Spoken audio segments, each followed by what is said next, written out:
अस्सलाम वालेकुम दोस्तों, मैं आपका दोस्त मोहम्मद मतीन। आप देख रहे हैं हैदराबाद वॉइस। दोस्तों, तेलंगाना हुकूमत किसानों के ताल्लुक से इलेक्शन मैनिफेस्टो में जो वादे किए थे, उस वादे के मुताबिक किसानों के लिए मुनासिब फ़ैसले लेने के लिए जनाब डिप्टी सीएम भट्टी विक्रमार्का और दीगर मिनिस्टर्स ने 9 डिस्ट्रिक्ट का दौरा कर रहे हैं। और ये इसलिए कि किसानों को रैतु भरोसा स्कीम्स के ज़रिए मुस्तहिक किसानों को फ़ायदा मिल सके और किसानों से मिलकर एक मीटिंग के ज़रिए रैतु भरोसा स्कीम्स के लिए मशवरा लिया जा रहा है। अभी तक हुकूमत 2 डिस्ट्रिक्ट का दौरा मुकम्मिल किया है। खम्मम और आदिलाबाद के किसानों से मशवरा लिया गया है। ये इसलिए लास्ट हुकूमत रैतु बंधु के नाम से 100 एकड़ वाले किसानों को रैतु बंधु दिया जा रहा था, लेकिन उन 100 एकड़ में फसल नहीं हो रही थी। हुकूमत को इससे काफ़ी नुकसान का सामना करना पड़ रहा है।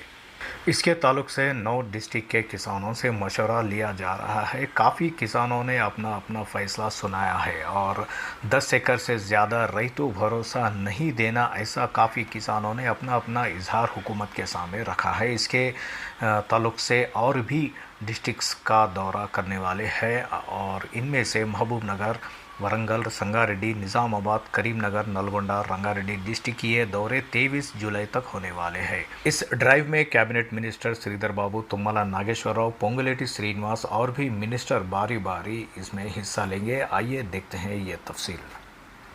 రాష్ట్ర వ్యాప్తంగా ఉన్నటువంటి రైతాంగ సోదరులతో ఏ రకంగా చేస్తే బాగా మేలు జరుగుతుంది రైతాంగ సోదరులకి అనేటువంటి ఆలోచనతో మీ అందరి అభిప్రాయాలు తీసుకోవాలన్నటువంటి ఒక మంచి సంకల్పంతో ఈ సభ ఏర్పాటు చేయడం జరిగింది. రైతు భరోసా పథకం ఏ విధంగా జరగాలంటే ఒకటే స్పష్టంగా చెప్తున్నాం సార్. భూస్వాములకు ఇచ్చేటువంటి ఏదైతే రైతు భరోసా బంధు గత ప్రభుత్వం ఇచ్చిందో దాన్ని పూర్తి స్థాయిలో బంద్ పెట్టి ఖచ్చితంగా కౌలు రైతులకు ఇవ్వాలని చెప్పేసి మా యొక్క ఆలోచన. రైతు భరోసా 10 ఎకరాల వరకు ఇవ్వాలని నేను కోరుతున్నాను. వర్షం వస్తేనే పండుతాయి, వర్షం లేకుంటే పండాయి సార్. వర్షం బాగా వస్తే కూడా మంచిగా పండాయి సార్. వర్షం లేకుంటే ఎండిపోతాయి.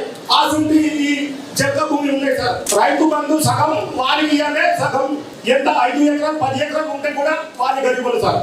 నేను కోరుతున్నాను సార్. రామ్ రామ్. ఈ నేల ఎవరైతే వాసన తీస్తారో ఆ నేల వాసన తీసిన రైతుకి ఈ రైతు బంధు, రైతు ఇన్సూరెన్స్, కౌలు రైతు కూడా రైతు ఇన్సూరెన్స్ ఉంటే వారి కుటుంబం చనిపోతే ఆర్థిక సాయం అందుతుంది. వీళ్ళ పట్టదరికి చనిపోతే రైతు ఇన్సూరెన్స్ వస్తున్నది. పట్టదరికి కౌలు చేసిన రైతు కూడా రావాలని కోరుకుంటున్నాం.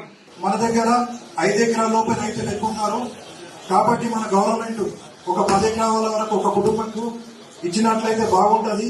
రాబో రోజులలో రైతు భరోసా పథకం కాకుండా పండించిన పంటకు బీమా రూపంలో ఇచ్చినట్టయితే ఇంకా చాలా బాగుంటది. రైతు బీమా ఎట్లయితే ఇస్తున్నామో రైతు బోనస్ ఇచ్చినట్లయితే రైతులు చాలా న్యాయం జరుగుతుందని చెప్పేసి కోరుకుంటున్నాం.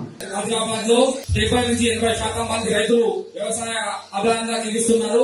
ఇందులో చిన్న సన్నకారు రైతులు ఎక్కువగా ఉన్నారు. గౌరవ కలెక్టర్ గారు చెప్పినట్టు 5 ఎకరాల లోపు 10 ఎకరాల లోపు భూములు ఉన్న వాళ్ళు చిన్న రైతులు ఉన్నారు కాబట్టి వారిని పరిగణన తీసుకొని 10 నుంచి 15 ఎకరాల లోపు రైతులకు రైతు భరోసా పథకాన్ని వర్తింపజేయాలని ఆశిస్తున్నాను. మరి ఇంకొకటి సార్, ఇప్పుడు నేను ఒక రైతుగా చెప్తున్నాను, నేను ఒక 10 ఎకరాలు వ్యవసాయం చేస్తున్నాను సార్. ఈ 10 ఎకరాలకు తోడు ఇంకొక 10 ఎకరాలు వేరే రైతు దగ్గరికి వెళ్లి భూమి మునాఫా తీసుకొని చేస్తున్నాను. అప్పుడు సార్ నేను కౌలు రైతుగా వస్తానా లేకుంటే ఒక రైతుగా వస్తానా? అప్పుడు నాకు పైన వచ్చే కౌలు రైతు డబ్బులు వస్తాయా లేకుంటే ఇప్పుడు ఈ రైతు భరోసా పథకం కింద వస్తాయి సార్? దాన్ని ఎలా చేస్తే బాగుంటుంది? ఇటు రైతుకు ఇటు కౌలు రైతుకు ఎవరికి ఇబ్బంది కలగకుండా దాన్ని ఎలా చేస్తే బాగుంటుందో అని పూజలు మీరు ఆలోచించి చేశారని ఆశిస్తూ ధన్యవాదాలు సార్.